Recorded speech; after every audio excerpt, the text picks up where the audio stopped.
my name is Olivia Johnson, and I'm 36 years old.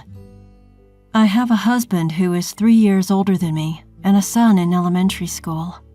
5 years ago, my husband had an accident that left him paralyzed from the waist down.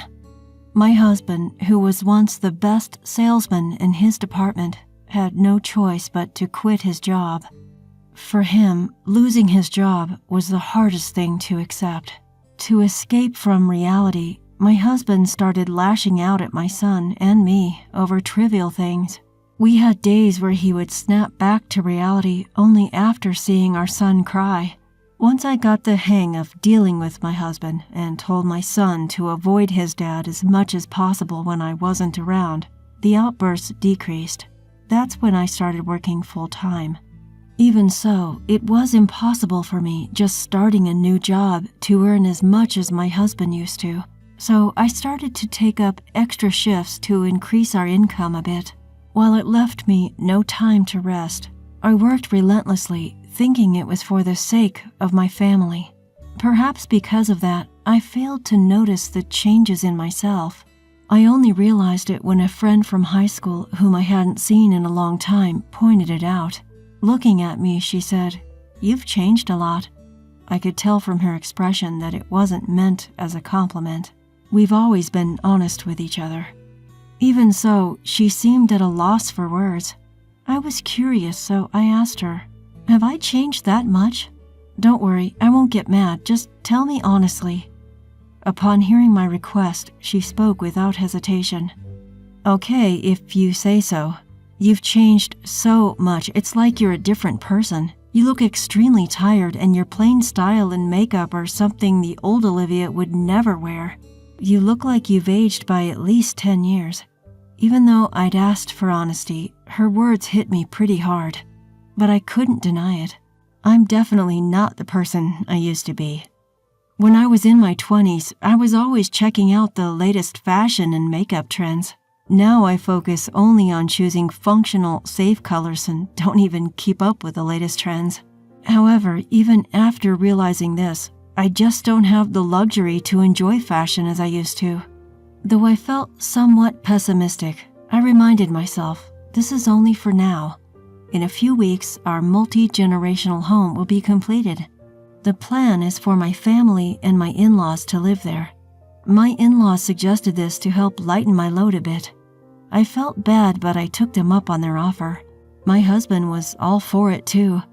Ever since we decided on the multi-generational home, my husband's been in high spirits. He, who is usually quiet and hard to read, has been starting conversations with me and our son more often lately. Our son, not used to his dad talking to him, seems confused but also a bit happy. At one point, my husband would yell at our son for unreasonable reasons. Because of that, our son became overly sensitive to his dad's mood. I had been struggling to find a way to improve the relationship between my son and my husband, hoping that living in a duplex might be a good start. But when our long-awaited duplex was finally completed, my husband told me that he had something to discuss. He mentioned that my mother-in-law would also be present, and I had a bad feeling about this. Despite my apprehension, my husband began to speak with a smile on his face. "I can finally tell you, Olivia. I was advised to keep silent until the duplex was finished, but I've been looking forward to this day." I was puzzled, not quite grasping what he was trying to convey.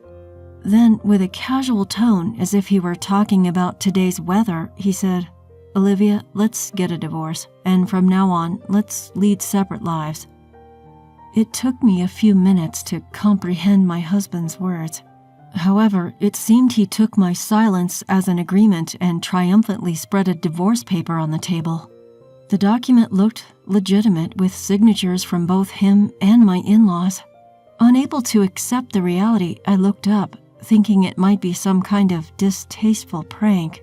But my husband's expression instantly crumbled that thought.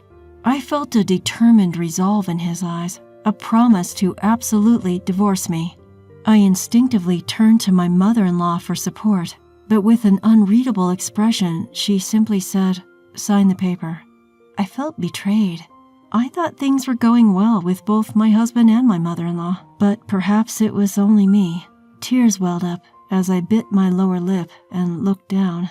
Meanwhile, my husband continued to speak. "You can take our son, Olivia. He would be happier. Besides, with my health condition, it's impossible for me to take care of him." I cut him off. "Hold on. I never agreed on getting a divorce. You never said anything about this. You can't just decide all this on your own." I voiced my displeasure during the brief silence. "First off, what do you plan to do without me? Do you realize how much I've supported you?" As soon as my husband heard these words, his expression changed. His face turned red and he glared at me, yelling, "That's what I can't stand about you. Your self-righteous way of talking. I didn't choose to be like this, yet you always look worn out, acting as if you're the only one suffering. I felt blamed every time. I'm fed up with you and your victim complex." I lost my words hearing the true feelings of my husband. I couldn't hold back my tears anymore. Seeing me crying, my husband looked annoyed and said, "See, you always play the victim, right, Mom? You'd agree that a wife like her who can't even respect her husband isn't suitable for me, right? Don't worry, my new partner is young and beautiful, and I'm sure you'll like her." His words hit me like a punch to the gut. I finally understood the real reason why my husband wanted a divorce. He was having an affair, and he was trying to get rid of me, the obstacle to be with his mistress. I never thought my husband would cheat on me. Not because of his personality, but because I thought there was no chance for him to meet someone else. But I was wrong. He told me how he met his mistress. He met his lover online, and through texting each other every day, they developed feelings and fell in love. Because I only use my phone for minimal communication, learning about this whole online dating thing was bewildering. Looking back, my husband had been glued to his phone recently. Moreover, my husband, engrossed in his phone, seemed to be in an exceptionally good mood. Oblivious to my husband's affair, I would think to myself, "It's nice to see him in a good mood today." Yet for all I know, he may have been secretly inviting that woman over to our place when I wasn't around. Just the thought of it was enough to make my blood boil. Despite our arguments, I had never once considered leaving him before. But now, after hearing his true feelings, I just couldn't imagine being with him any longer. Even if he took back his words and said, "I don't want a divorce after all," I was now determined to leave him. As I made this decision, I heard a loud slap. Startled, I looked up to see my mother-in-law, her face twisted in an expression I had never seen before. My husband's cheek bore a red handprint. Realizing she had slapped him, I was taken aback. I would never have expected my mother-in-law to lay a hand on her son. She turned to me, deeply bowing her head in apology. "I'm really sorry. I apologize for letting you take care of such a despicable son." She uttered these words, her face a mask of profound regret. "Olivia, you're too good for my son. You've done so much for him, more than we could ever thank you for. My husband and I were looking forward to living with you two, but it seems you'll be better off without our son. We will make sure you receive proper alimony and child support, so please, go ahead and divorce him." My husband, his face beet red, tried to retort, but a glare from his mother shut him up. A different kind of tears welled up at my mother-in-law's words. They brought both relief and sadness. Regardless of my husband, I was saddened at the prospect of ending my relationship with my in-laws. Encouraged by my mother-in-law, I filled out the divorce papers. And just like that, my husband and I became strangers. After parting with my husband, I returned to my parents' house with my son. My parents said it was fine to stay with them until things settled down, so I decided to take them up on their offer. I planned to continue working as before, but discussed reducing my workload with my boss. I was considering changing jobs if needed, but my boss agreed to accommodate me without hesitation. To be honest, it took me by surprise. Apparently, my boss had been worried about my excessive workload for a while now. With a wry smile, he said, "I was actually worried you might collapse one day, but knowing your situation at home, I didn't say anything." Feeling guilty, I bowed my head and apologized to my boss for causing him concern. He quickly shook his head, saying, No, it's just me worrying too much. But thinking about it, it's good that you left your ex-husband," and laughed. His words brought a smile to my face, and I nodded in agreement. I also told my coworkers about my divorce. I thought it would be better to let everyone know since I was reducing my workload. I was anxious about their reaction, but when I honestly told them the reason for my divorce, they threw a party for me.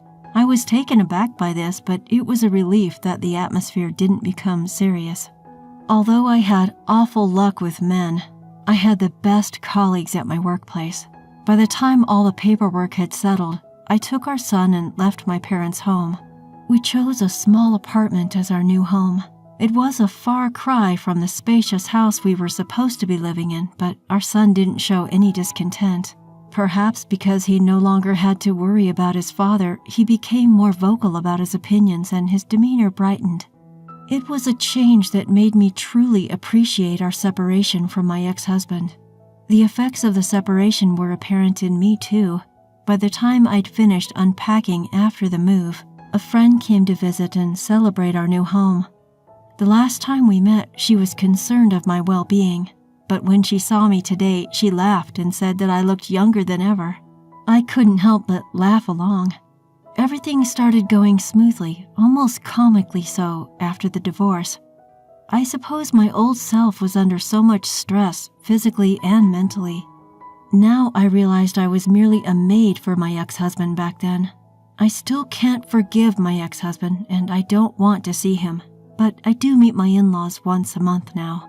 A while ago, my son got a fever, but I absolutely couldn't take a day off of work that day. And to make matters worse, my parents weren't available either. Out of desperation, I reached out to my in-laws. They immediately came over to take care of my son. We used to barely communicate due to the situation with my ex-husband, but since that day, we make sure to meet at least once a month. They thanked me for letting them see their grandson, but I was grateful that they still loved my son. Even after the divorce, my son occasionally mentioned his grandparents. He never said he wanted to see them, perhaps out of consideration for me, but he did ask how they were doing. After all, they were his beloved grandparents. To be honest, I didn't want to take his grandparents away from him, so it was a relief to know they wanted to see him too. By the way, my son never once mentioned my ex-husband. Even my in-laws knew that we didn't want to see him. However, my ex-husband had a different idea. I was utterly surprised when I heard from my mother-in-law that my ex-husband was considering getting back with us. I thought that things were going well with his mistress. According to my mother-in-law, the mistress moved in shortly after we left. It seemed like they had it all planned out. The mistress was delighted to see the new house and moved in without even getting permission from my in-laws. They were taken aback, but decided to act as if my ex-husband and his new partner didn't exist.